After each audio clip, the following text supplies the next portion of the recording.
Olá, pessoal! Hoje vai ser uma live muito legal. Hoje a gente vai falar não só com uma pessoa, mas com uma família. Então, hoje essa live é especial porque, nossa, eu gosto demais dessa família e gosto da equipe deles também, do espaço deles. Uma vez eu fui para o Sul, nossa, fiquei encantada com como eles organizam, né? E como é bonito lá. Então, daqui a pouquinho a gente já vai começar com a família Sato. Vamos conversar com o pai, com a mãe, com os filhos. Eles têm grande representatividade no sumo brasileiro. Então, a gente vai conhecer toda uma história, como que o sumô foi parar no Rio Grande do Sul, né? Lugar que quando a gente fala, pensa sempre nos descendentes europeus, né? Então, a gente daqui a pouquinho já vou convidar meus amigos, tá bom? Antes disso, deixa eu escrever o tema aqui da live, para quem chegar mais tarde, tá bom? Já está aí o meu convidado, Yuki, Yuzo, Annelise, Samu, Yukode, o Jack também, o Adjackson. Daqui a pouquinho eu vou falar do Adjackson também, que é a próxima live que a gente vai fazer sobre um projeto muito legal que ele tem em Itati, no Rio Grande do Sul. Temos mais o Masahiro Murakami, a Nádia, o Rui, a Adriana. Olá, pessoal, como é que vocês estão? Estamos já na nossa live 12. Opa! Então, hoje vai ser a história do sumô no Rio Grande do Sul, ok? Tá tudo bem aí? Todo mundo me escutando bem?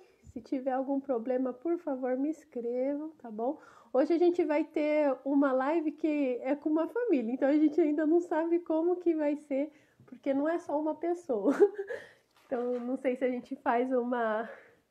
Oi, Carlos! Um beijo também pro Carlos, pra Nádia, pra filha linda que eles têm. Oi, Kelly! Então, todo mundo aí entrando. Eu já vou começar. Deixa eu só colocar aqui o nome da live, tá? História do sumô no Rio Grande do Sul. E aí, quem quiser fazer perguntas, pode fazer, tá bom, pessoal? Então, vou colocar aqui, publicar. Deixa eu colocar aqui. Keren, querida, minha aluna também tá aí, ó. Tia Clara Nekozuka acabou de entrar. Ixi, não tô conseguindo mexer aqui. Ixi, peraí só um minutinho. Hoje eu não tô conseguindo. Ah, consegui. Fixei. Então, tá bom. Então, sejam todos bem-vindos. Essa live vai ficar gravada na nossa página Sumô Suzano. Quem não curtiu, curte lá a nossa página no Instagram, hein? Tá bom? A ideia é que a gente saiba a história de todas as regionais do sumô do Brasil, né?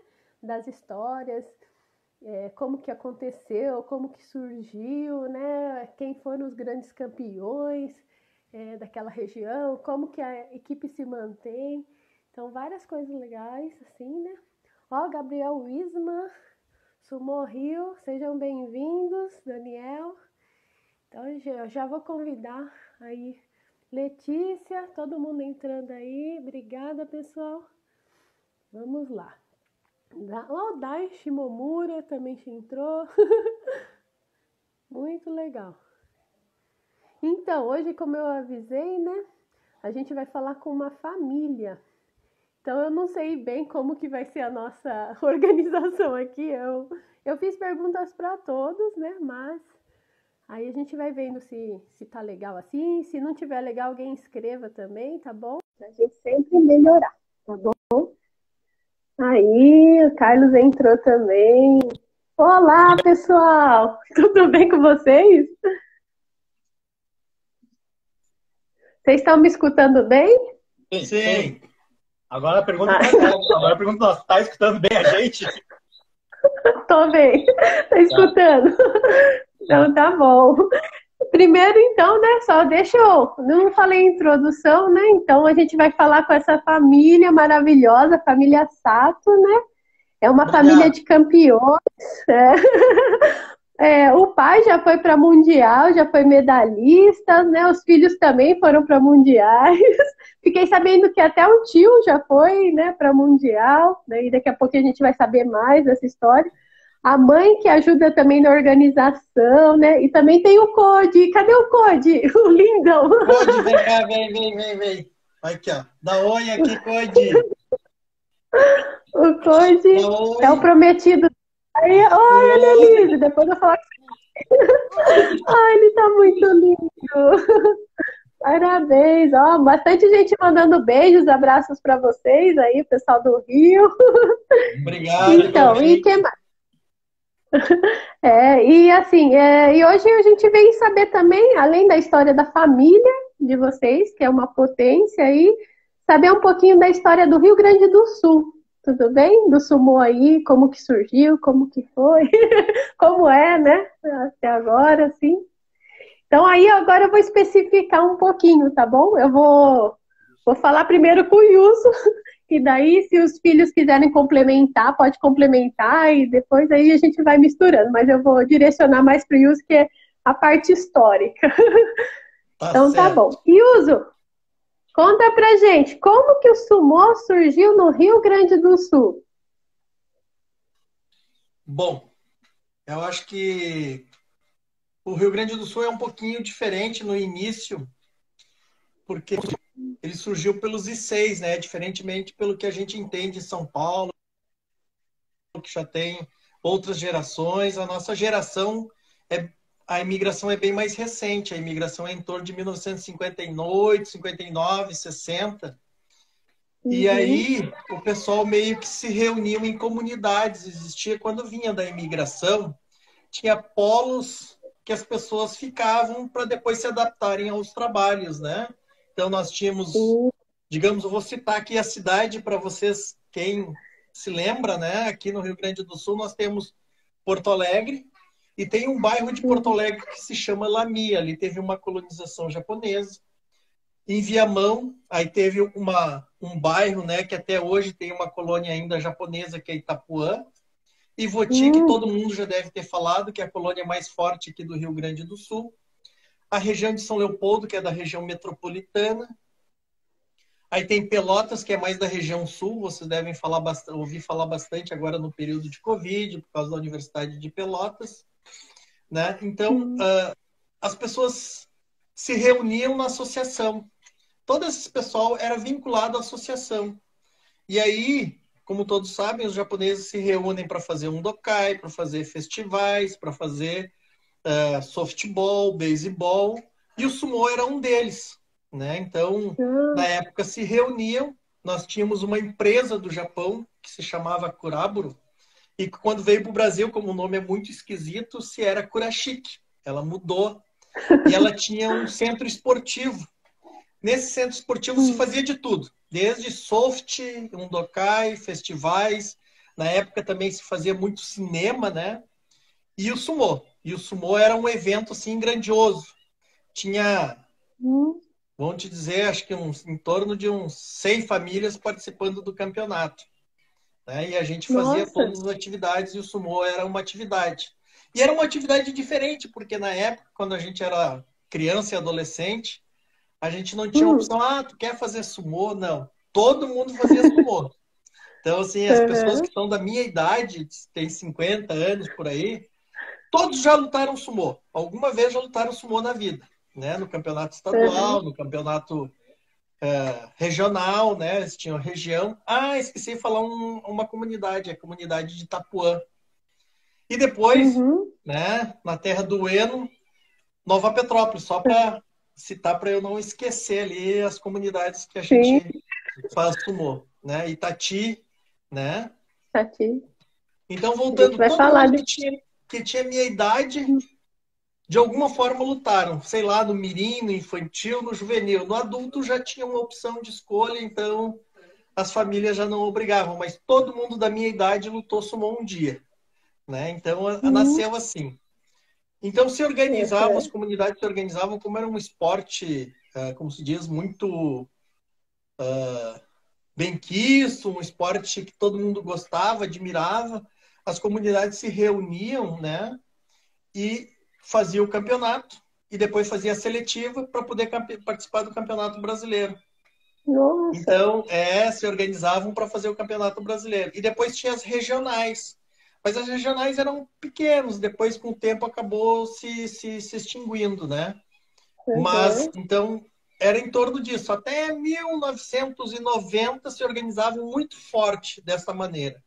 A comunidade toda se unia, se fazia o campeonato estadual, se fazia uma seletiva, tinha uma seletiva para participar do Campeonato Brasileiro, e depois a comunidade se organizava para pagar a passagem, né? Então, todas as pessoas se organizavam, né? Então, historicamente, assim, que eu me lembro, os nossos imigrantes que trouxeram o sumo para o Rio Grande do Sul seria o Harufuki, né?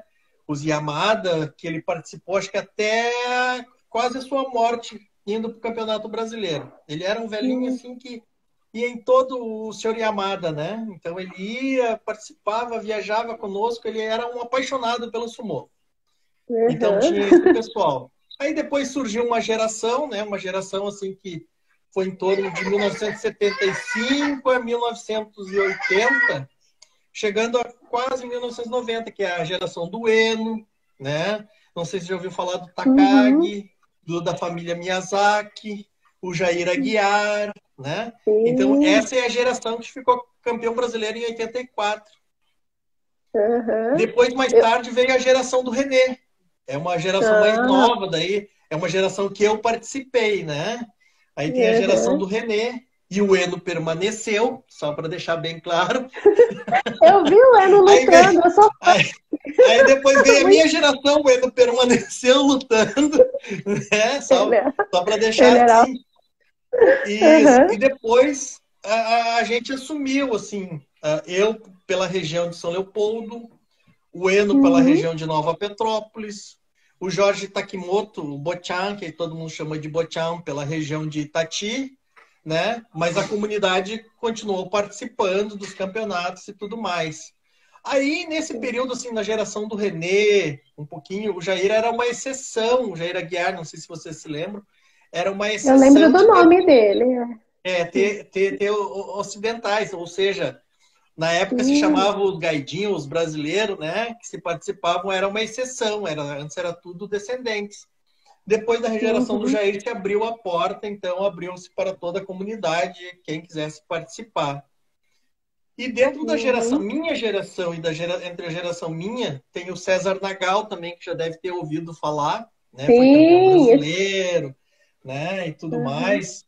Não, tem um outro nome que não sei se você se lembra, o Ishigami foi o primeiro juvenil a ser campeão brasileiro do Rio Grande do Sul, né? Só para deixar claro em relação a isso.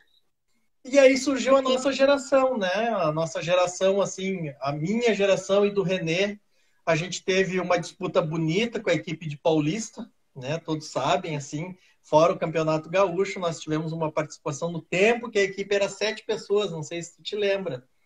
Né? Tinha bem 7 pouco. pessoas, nós tínhamos uma Sim, bem no comecinho era. Com a equipe da Paulista, o Toro Kozahira deve se lembrar bastante, né? A gente tinha uma disputa ferrenha. E aí depois, quando passou para 5 pessoas por equipe, foi a Sudoeste nossa adversária. Agora faz uns 10, 12 anos que a nossa equipe está se recompondo para voltar à titularidade. Opa! A internet... Peraí.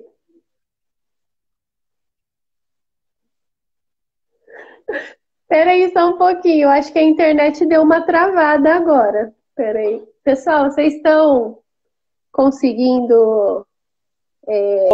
O Sérgio Fukunaga, né? O Bochan.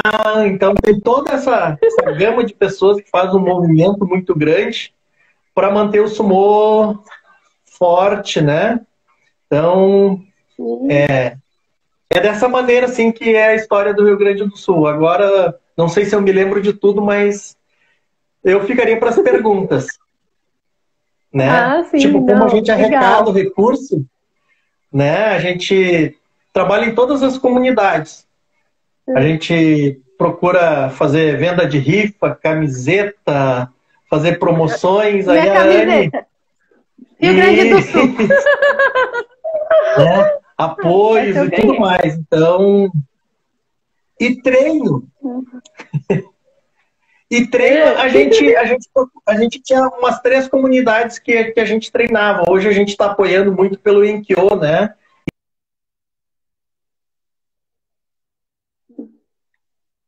Tem várias outras atividades. E Nova Petrópolis.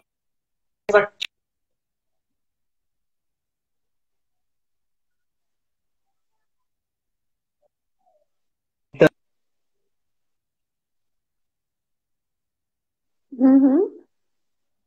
Agora. Deu uma travada. Eu quero. Peraí, pessoal. Eu acho que deu uma travada na internet. Não sei se somos nós. Espera só um pouquinho. Quando estiver dando uma voltinha, espera um pouquinho. Oi, Luciana. Oi. Vocês estão com 4G ou Wi-Fi? Eu não sei se somos nós. Oi.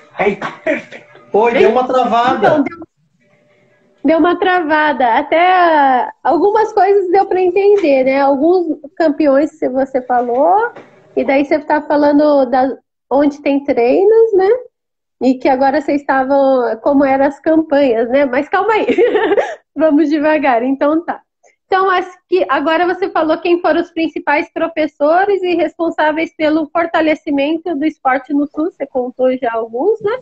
Quem são os mais atuais? Porque não deu para escutar. Assim, os depois da sua época. Praticamente assim. Estou falando dos colaboradores e dos atletas. Tá cortando. Peraí. Tá cortando um pouquinho a internet. O 4G tá ligado? Deixa eu só. Tá. Tá? Então vamos lá de novo. Wi-Fi? Wi-Fi? Só pega o Wi-Fi ou tem o 4G pega? Porque às vezes o 4G é melhor. O Wi-Fi dá muita falha. Tá, eu vou e às vezes... 4G então. Vê se dá pra mexer.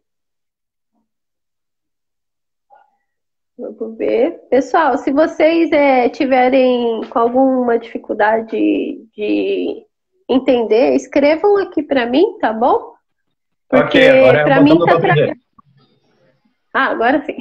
Então, por favor, você pode repetir para mim os professores e responsáveis atuais agora, né? Porque os antigos eu ouvi, até que bastante. Tá. Até a sua geração. Tá, então hoje praticamente assim a gente tem um grupo meio que em nível igualitário, né? Que seria eu, o Carlos, o Jack, o Bochan, o Satoshi e o Sérgio, né? Esse a gente trabalha assim em conjunto, né? E o nosso João, né? O nosso presidente, né? Nosso eterno presidente. Então a gente pega a gurizada, né? E treina, né? E estamos treinando bastante, assim, com o apoio da associação japonesa, que é o Enkyo, né? O Enkyo tem um campo que nos cede. E Itati, né? Itati tem nos dado um apoio, inclusive pela prefeitura, dando um apoio para nós em relação aos treinos, né? Que ótimo. Outro dia eu também fui na cidade do Carlos Rauch. Qual que é a mesma cidade lá? E eu fui num parque, tinha o do Rio. No... Eles estão meio que desativando o local, né, do parque, né? Então, para nós, assim, é uma perda, né, em relação a isso, porque eles querem ter outra atividade, outros projetos ali. Então, Ivoti, que era também um centro de referência para os nossos treinos, também tem outro projeto. E Nova Petrópolis também. Então, a gente está limitado a 2 locais, né? Seria Itati e Gravataí pela Associação Japonesa, pelo Enkyo. Certo. Que pena, né? Tão bonito lá. Eu falei. E aí, estamos ainda esperando o campeonato no Sul, viu? Convida todo mundo. O Sul é lindo. Nossa, vocês deviam chamar todo mundo, porque além da cidade turística ali próximo, né, pelo menos ali onde eu tinha visto o parque, né, eu fiquei já imaginando um campeonato sul-americano, um campeonato maravilhoso.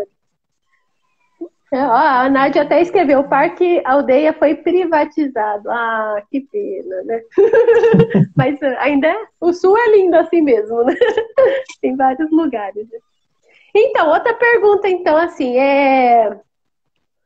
você já falou como foi dividido, né, o estado, tem sub-regionais, né? Então, assim, os 5 professores que você avisou. E agora, assim, como vocês organizavam os treinos antes da pandemia, né? Porque vocês conseguiam treinar juntos ou não? Assim, como que... Sempre a intenção era treinar junto, né? A gente sempre centralizava os treinos, independente dos campeonatos, né? A gente sempre procurou treinar junto. A gente se botava à disposição. Tinha gente que deslocava em torno de 200 quilômetros, 80 quilômetros, mas o treino estava à disposição. Então, para todo mundo, a gente ia igual, independente.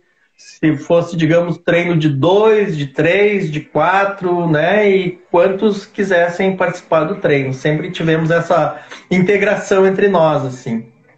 Uhum, que bom. E sempre tinha uma comida aí, é verdade isso ou não? Isso é um pouquinho do passado, né? No passado se tinha sempre... Os mais velhos faziam lanche para nós, tchancô, né? O churrasco? Churrasco, faziam de tudo, né? E depois foi reduzindo um pouco, mas nunca deixou de ter lanche, né? Mas, tipo assim, com o tempo, assim, participando, sempre tiveram, né? Vou me intrometer aqui. Só vou dizer que a quantidade de lanche foi diminuída. De almoço para lanche mesmo. Lanche, sim! Tá bom, né? Ainda tem algumas regionais que já não tem esse costume agora, né? Antigamente era bem característico do sumô, né? Mas legal. Então, e quem foram os atletas que se destacaram na equipe do Rio Grande do Sul? E quem que você acha? Olha, esse foi... Além de vocês, lógico, mas pode falar vocês também. Aqui no Rio Grande do Sul tem tanta gente, né? Assim, pelo menos assim, de forma assim. Eu vou dar um exemplo. O Eno. O Eno, desde que eu me conheço por atleta de sumô, é um destaque, né? No tempo que a gente lutava por equipe, a gente dependia muito para fazer as pontuações, só para deixar bem claro.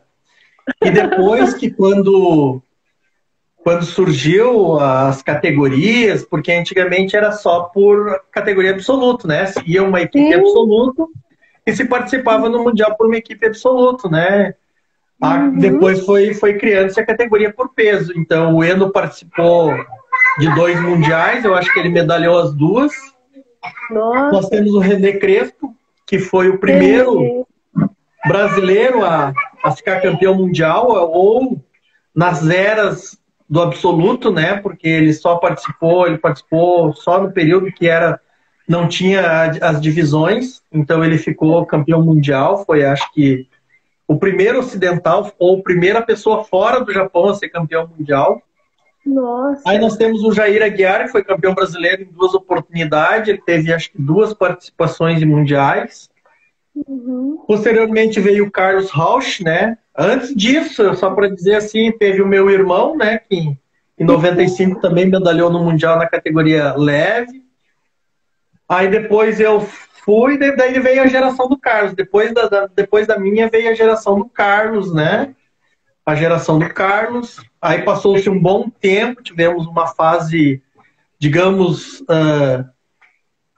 de não ter nenhum atleta de destaque, mas todos participando, foram melhorando de novo, veio a geração com a Jackson, com o Yuki, com o Isamu, né, e o Gustavo, né?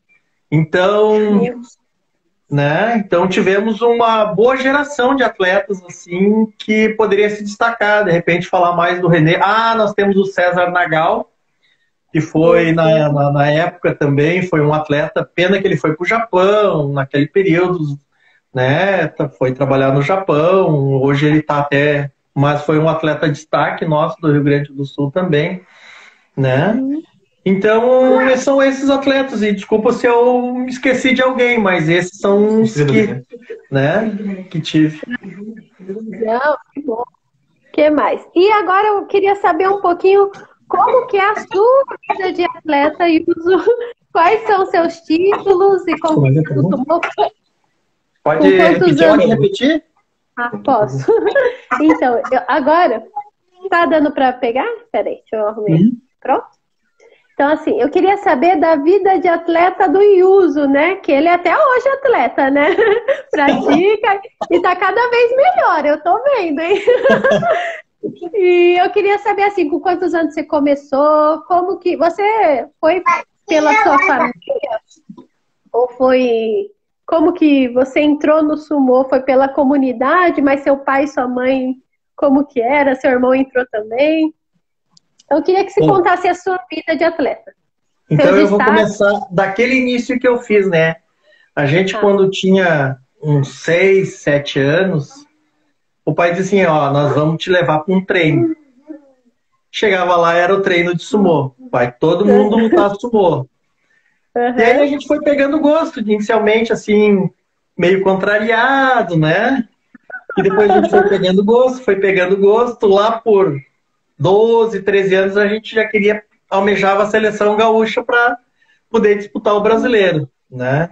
Então esse mais ou menos foi assim, desde os 6, 7 anos, a gente começou a praticar, e aí alguns colegas nossos, assim, de sumô começaram a desistir e a gente permaneceu, né? E depois, para tentar equilibrar a parte física, né? A gente começou a fazer outro tipo de esporte, mas o sumô era o mais focado. Então, depois que eu comecei a participar do Campeonato Brasileiro, eu procurei não sair mais, assim. Tanto é que, de todas as participações desde 86, eu nunca mais deixei de ir, com exceção desse ano, né? Ah, você escreveu, então, é verdade. Eu tenho participado ativamente de todos os campeonatos. E a gente ainda procura fazer alguma atividade, assim, bem básica, assim, para poder manter em forma. É difícil agora, e na época de pandemia é um pouco difícil, né? Mas a gente procura fazer outro tipo de esporte para poder conciliar com a parte física, porque até o ano passado nós treinávamos quase que no finais de semana todo, né? Com algumas exceções, que a gente tinha algum compromisso, mas a rotina de treino era quase que anual, né? Digamos, até a pandemia. Né? Tanto é que a gente brincou esse ano, eu e a Anne brincamos assim, vamos fazer um ano sabático, vamos treinar menos, vamos deixar os outros treinarem um pouco, né? Então, tinha isso, né? Foi mesmo, né? O ano sabático para todo mundo esse ano. Eu e a Anne tinha dito assim, ó, o Yuki vai, treina, o Samu treina, mas eu vou tirar um ano sabático, mas todo mundo tirou, parece que o nosso espírito é forte, assim. O Gustavo aqui falou que já tá com saudades do treino. No final da saudade, né? A gente não foi no Brasileiro esse ano, ia ter Sul-Americano. E tá todo mundo no sumô morrendo de saudade. Mas ano que vem volta. Assim a gente espera, né? Com certeza. E quais foram seus títulos no sumô?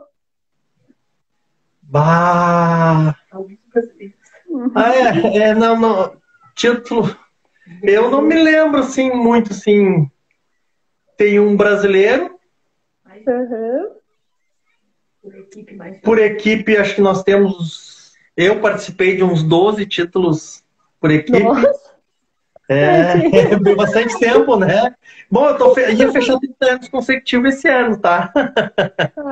Isso só de adulto, né? Fora o período anterior, né? Então, ia fechar 30 anos esse ano. Bastante. O terceiro colocado no Mundial. Eu acho que eu tenho visto no Sul-Americano. Eu não me lembro de muitos, assim. E quem que era seu maior rival no sumô? Nós éramos, assim, no período, assim, tinha o meu irmão, que era extremamente forte até se machucar. Seu irmão é mais velho ou mais novo que você? Mais novo. Né? Mas ele era mais forte que eu no período que ele lutava. Né? Ele era menor, assim, mas era mais forte, assim. Tinha o Jairo Fukushima, que era na época também. Tinha o Arocudo, que era do Paraná, também era muito forte, extremamente forte.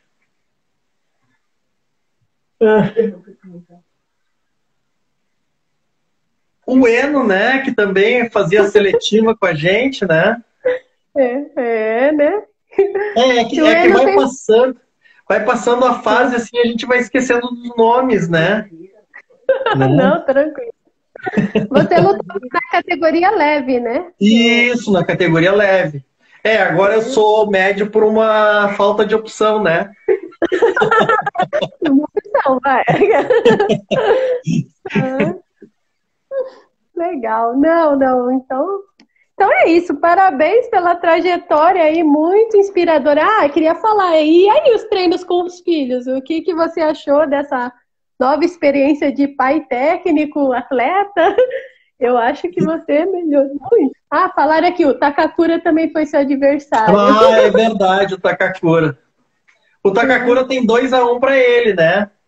Nós lutamos em todas as nossas histórias de sumô, nós lutamos só 3 vezes, eu acho. Sério? Né? Só 3 vezes. Ele ganhou 2. Ele ganhou 2, eu ganhei 1. Ele que eu diga, não sei se ele se lembra, mas foi só 3 vezes nosso confronto. Né? É verdade, tinha esquecido. Era um cara muito temido.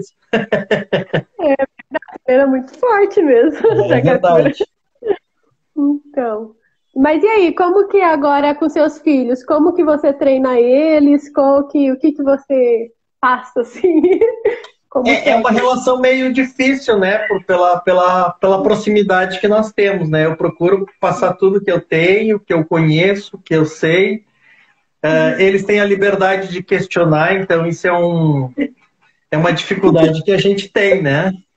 Então, muitas vezes acho que contestam, não contestam, aí a gente tem uma liberdade maior de cobrar um pouco mais forte, né?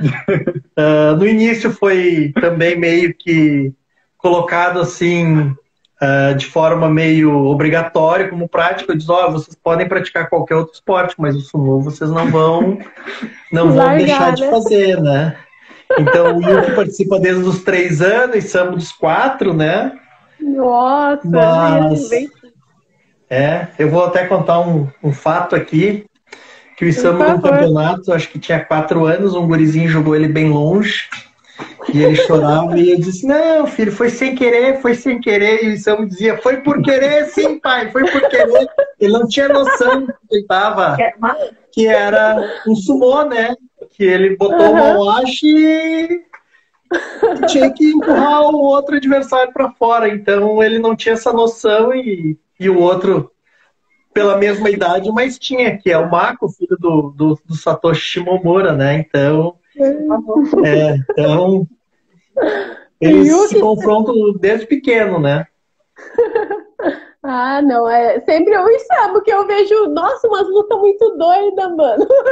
Eu fico com medo. Cara, histórico. Desde os 4 dá pra ver. Desde os 4, mano do céu. Eu já tava assim, muito ansiosa. Assim, quando eu vi ele lutar no Mundial, eu falei, meu Deus, ele machucou. Não, é um estilo que desenvolveu na minha história, assim, ó. Ou eu caio no chão, ou eu derrubo o cara. Ou os dois. Nossa, você fez um Matrix na luta, ele foi pro Mundial, virou assim uma luta, meu Deus. Eu achei que tinha quebrado. Eu falei, meu Deus. Aqui realmente eu quebro. Eu também dou umas quebradas aqui. Dá umas quebradas? Por um tempo eu fui o mais leve aqui também. Sim, acho que do infantil até o adulto eu fui o mais leve. O Rui falou que na seletiva de 2015 achou que você tinha morrido.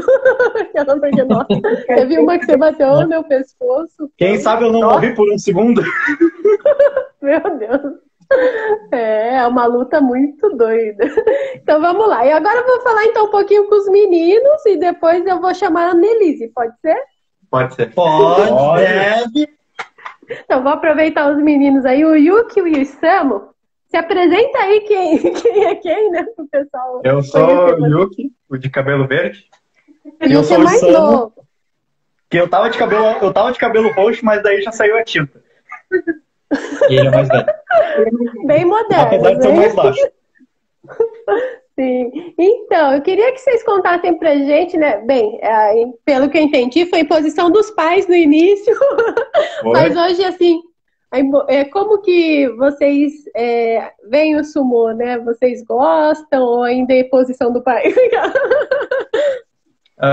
Bem, dos 3 anos até uns 10 anos, não, até uns 10 anos a gente era obrigado, assim, à força mesmo, porque a gente era muito pequeno e o pessoal, e tinha muita gente competindo e a gente meio que estava aprendendo a ter o espírito esportivo, né, de lutar, saber perder e tudo mais, e, e a gente foi aprendendo isso aos poucos, né, sabendo, treinando e sabendo perder e ganhar, né, a filosofia.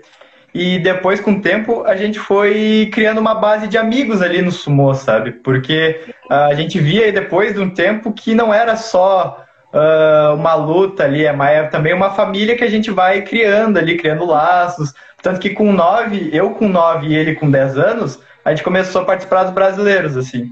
E aí, então ficou uma coisa ainda maior, que a gente conheceu gente de outros estados que a gente nunca tinha nem viajado na vida. A gente ria de sotaque, porque a gente não sabia que existia sotaque diferente. A gente desenvolveu amizades novas com o sumô. Então, acho que o meu lado, assim, até uns 10 anos, foi quando eu comecei a gostar de sumô, assim, por todo o clima que ele criava. É. Eu posso dizer, por mim agora, eu demorei um pouquinho mais para gostar, né? Como eu disse, eu fui o menorzinho por um bom tempo, né? Então, eu apanhava bastante. Apanhava. E daí, quando eu entrei no infantil já, que daí eu separei do pessoal, né? Que daí o Yuki, mais a maioria do pessoal que era já do Mirim, né? E que entrou adiantado também. Eu comecei a ver gente maior que eu de novo, daí eu perdi por muito tempo mesmo. E com o Yuki na categoria, quando o Yuki começou a gostar, né? Então, tu vê que ele começou a gostar, começou a treinar mais também, com mais vontade. Comecei a perder pro meu irmão mais novo, então daí é aquela coisa daí, né? Que o cara vai ficando, vai gostando menos, né, do que ele não consegue fazer, né? E depois dos 15 anos mesmo que eu comecei a gostar mais, e daí eu comecei a desenvolver meu estilo, comecei a ganhar umas lutas de um jeito mais diferente. Sim, você é muito rápido, eu acho muito rápido. E daí eu comecei a tomar mais gosto, né? Sim. Então o meu gostar é mais recente que o desses dois, né? Mas depois também a amizade com o pessoal mantinha igual, né? Só a questão do praticar o esporte, que pra mim não era tão grande, né? Tanto que eu, na época, também praticava taekwondo junto, né? E daí eu gostava mais de taekwondo porque era um esporte que eu achava que eu me encaixava melhor, né? Mas depois eu fui vendo mesmo que era amizade, era família, era esforço, então uma experiência que realmente eu não posso esquecer, né? Sim. E eu queria perguntar agora para os dois aí, o Yuki responde, depois o Sam, mas é assim, como que foram as suas participações em campeonatos, né? E queria que vocês contassem para a gente, né, como que foi a ida para o Mundial em 2015, né? Os resultados. O Yuki ainda foi em 2018 em Taiwan, né? Então conta pra gente um pouquinho dessa experiência.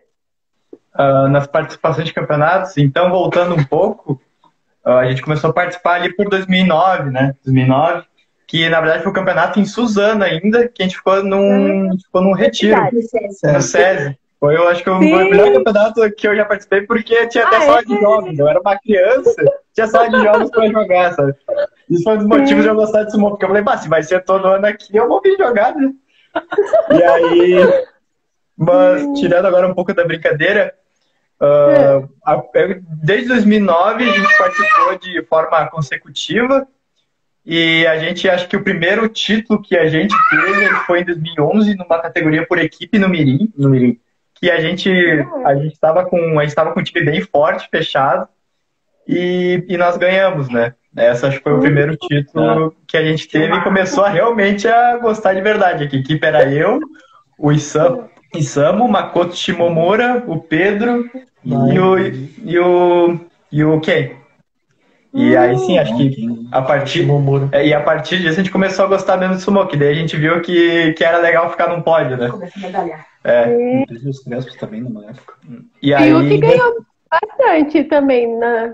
Porque você, assim, desenvolveu rápido. Você era grande, né? Ah, sim. Tipo, antes ele era maior que eu, né? E aí ele também dava uma surra em mim e ele gostava de dar uma surra em mim, né? Era o único que eu ganhava, né? Depois Que eu irmão mais perdia. velho. Aí Eu depois, sempre fui né? Aí depois de um tempo, eu inventei de falar pro meu velho aqui, meu papai, que eu falei, pai, eu tô cansado de perder, eu quero treinar pra ganhar. Aí ele falou, então tá, então vamos treinar. Daí era o inverno de 0 graus, 5 graus ali, e a gente treinava. E aí em 2012, eu ganhei o primeiro, aí foi seguindo, 2012, 2013, 2014, 2015.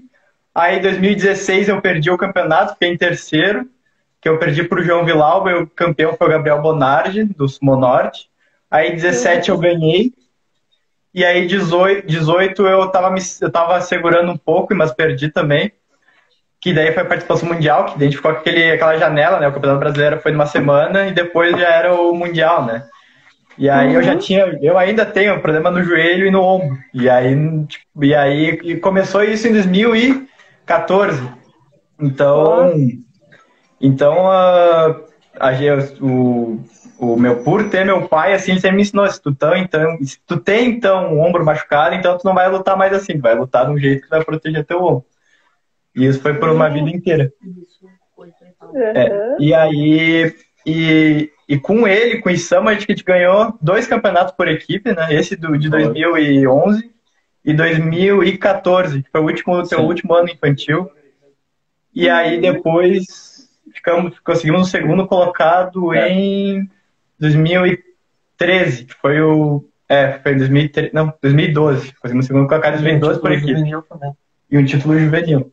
E em 2015 teve um título juvenil por equipe também. Ganharam bem. E assim, e o Mundial, como que foi?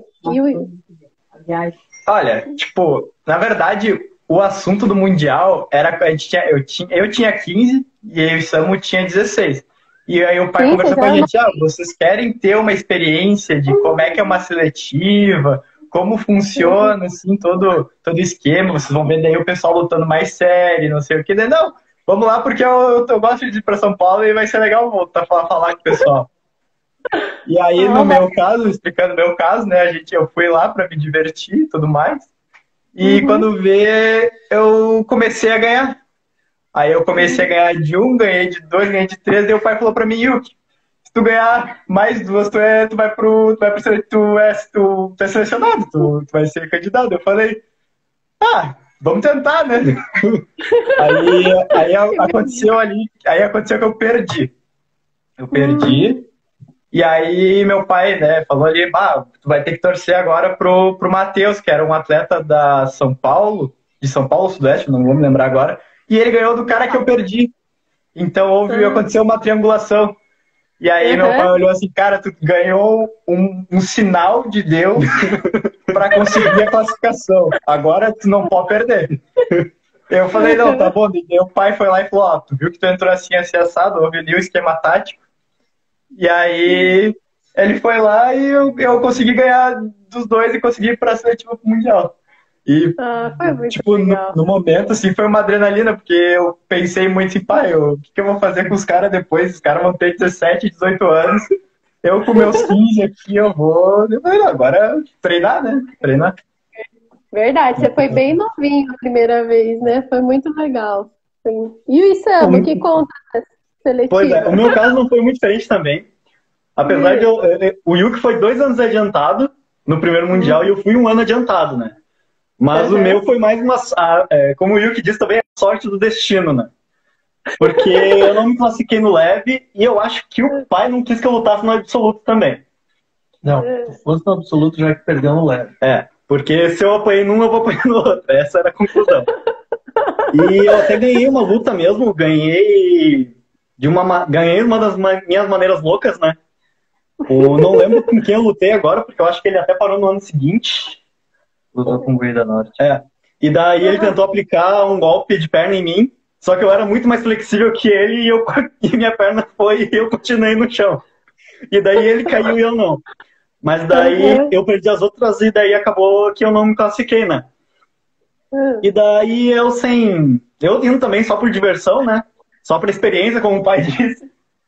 E fiquei torcendo pro meu irmão quando ele foi lutar, etc e tal. Fiquei muito feliz por ele naquela época. E ainda continuo feliz por ele ter ido. E daí, eu acho que ficou suplente no absoluto.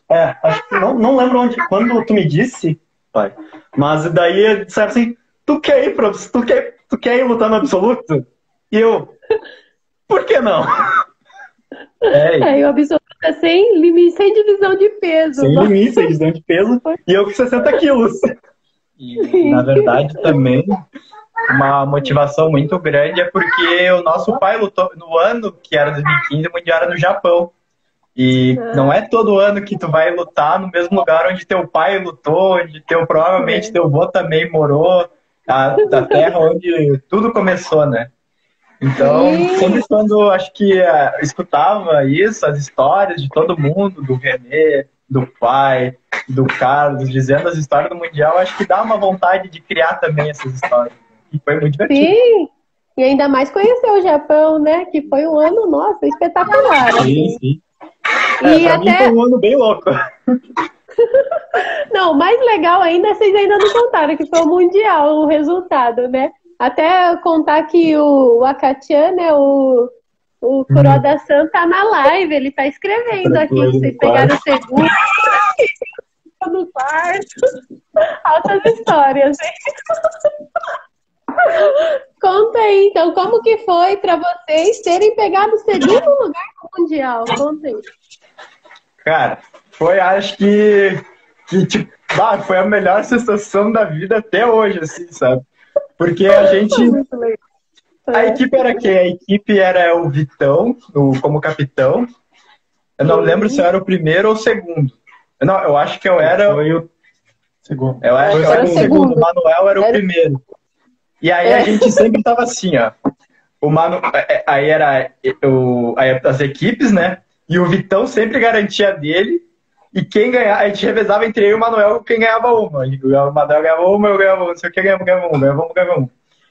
E aí depois a gente simplesmente ficou sabendo assim, agora semifinal, vocês estão contra a Mongólia e se ganharem vão pegar o Japão. A gente olhou, tá, beleza. E como no Mundial corre primeiro individual, depois equipe, eu já tinha perdido pro Mongol no individual, mas eu quase tinha ganho dele. Sim, eu quase tinha ganho dele. E aí, não, tu pegou o japonês na direta e o mongol um de cada vez. E aí, assim, eu falei, não, agora eu sei como é que aquele mongol luta. Eu vou saber. Só que ele me destruiu na entrada, e daí eu tava perdido. E aí o que aconteceu? Aconteceu uma sorte do destino que ele pisou primeiro que eu. E aí eu lembro só do Taka, o Taka levantando, o juiz, levanta o juiz, aqui, perdeu. E aí eu nem sabia o que estava acontecendo, eu estava destruído no chão. E aí o juiz falou, não, tá, o brasileiro ganhou. E aí eu olhei pro Vitão, agora é contigo, cara. E aí o Vitão destruiu o mongol assim, daí a gente olhou assim, ganhamos, né, segundo. A gente ganhou, né, segundo lugar. Só que daí a gente olhou, tá, agora a gente vai pegar o Japão. E eu já lutei com o japonês. Todo mundo já lutou com todo mundo da categoria. O que eu não sabia é que o Japão tinha uma equipe só por equipe. E era tudo do cara do pesado. Aí a gente se olhou, eu, Vitão e Sam e o Manu se olhamos, garantimos o segundo lugar, né? Segundo é primeiro, né? Segundo lugar, né? E aí a gente tentou lutar, só enfrentamos o acaso do destino que não deu certo.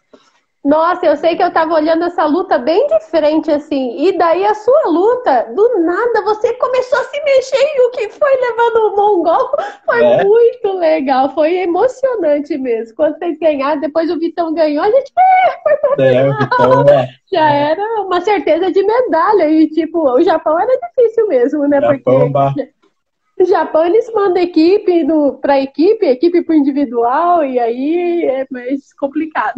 Mas foi uma vitória espetacular. E tipo, eu não sei se tem outra equipe no Brasil que chegou em segundo lugar, assim, no juvenil. Parabéns. Foi um acontecimento engraçado, assim, porque eu não esperava ter o desempenho que eu tive, assim, porque eu tinha 15 anos e eu pensei assim, eu vou lutar, eu tô lá vou rachar todo mundo, não tô nem aí. Mas confesso que a ideia na cabeça, tipo, eu tenho 15 anos, os caras têm 17 e 18, é uma formação muito diferente, né? Foi mais tranquilo? E daí depois, assim, da primeira luta, o cara vê que, vai dar, né? Pode funcionar. Funcionou, hein? Foi muito legal. E o Isamu, que conta dessa equipe também? Como foi? Você lutou uma luta, não foi? Foi nesse ou foi no absoluto? Não, lutei 2 vezes no absoluto. E daí foi a primeira vez. A primeira luta foi um caso que eu considero muito engraçada. Porque eu peguei o cara mais pesado, eu acho, do absoluto, que era o egípcio de 180 quilos. Ah, é verdade. Então ele tinha 3 vezes o meu peso, 2 vezes a minha altura. E daí eu olhando assim, o que eu tô fazendo aqui? Ah, mas dá pra ganhar. Eu já ganhei de uma grandona. E a primeira. Essa é a luta que eu mais lembro, né? Tirando a segunda também, mas a segunda é um caso à parte na minha cabeça, que foi a segunda e a última. Na primeira entrada que eu dei, o juiz disse que eu queimei a largada. Mas eu fiquei tipo. É verdade, queimei ou não queimei? Eu tenho certeza que eu não queimei. E foi a melhor entrada que eu, foi a melhor entrada que eu podia ter feito na hora e coisa e tal. E que se eu tivesse continuado naquela entrada, talvez eu teria uma chance.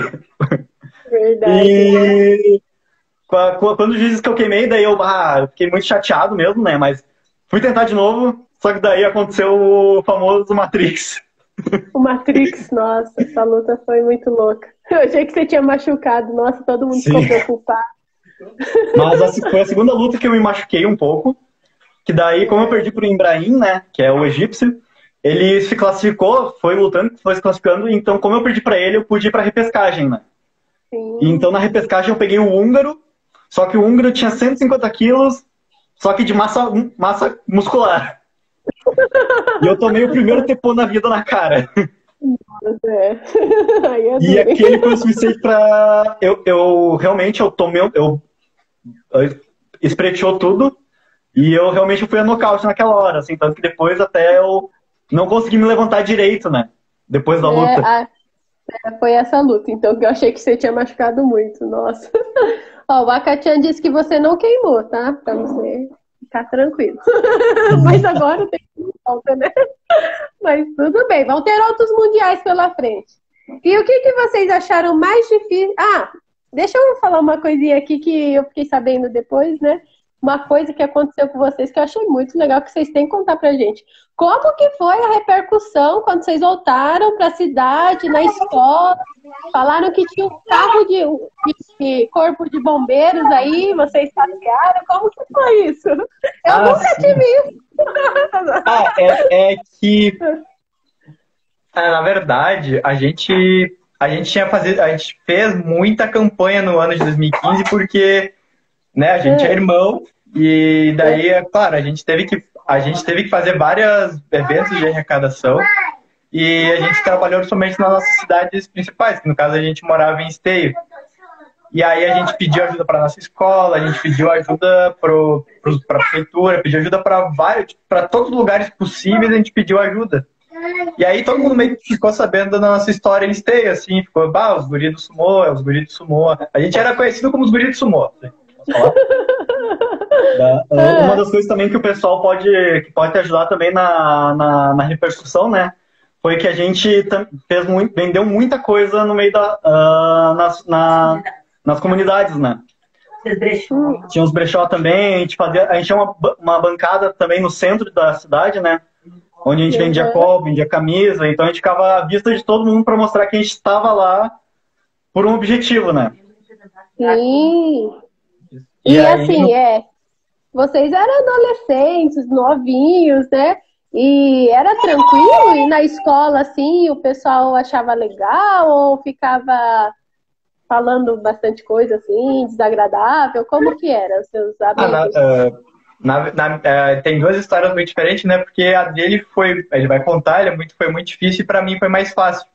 A minha escola aceitou super bem, eu até tentei pedir algum tipo de arrecadação e a minha escola aceitou, só que ela falou, não podemos te arrecadar, mas tudo que equipamento de divulgação a gente dá. Eu estudei na Ubra durante o ensino médio, eles botaram até no jornal da Ubra ali, o atleta e o site está precisando de doações, sei o quê.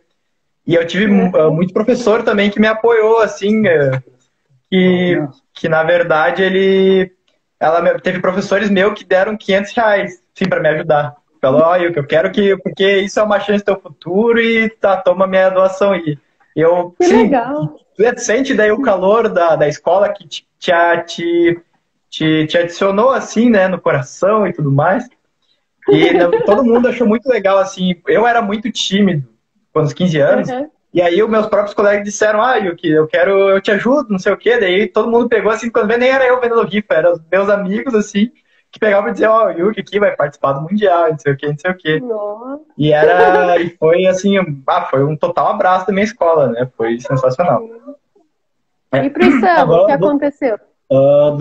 Eu só vou adicionar um fato mais também, que o Yuki, ele fez o ensino médio dele, né? Foi uma cidade perto da nossa, né?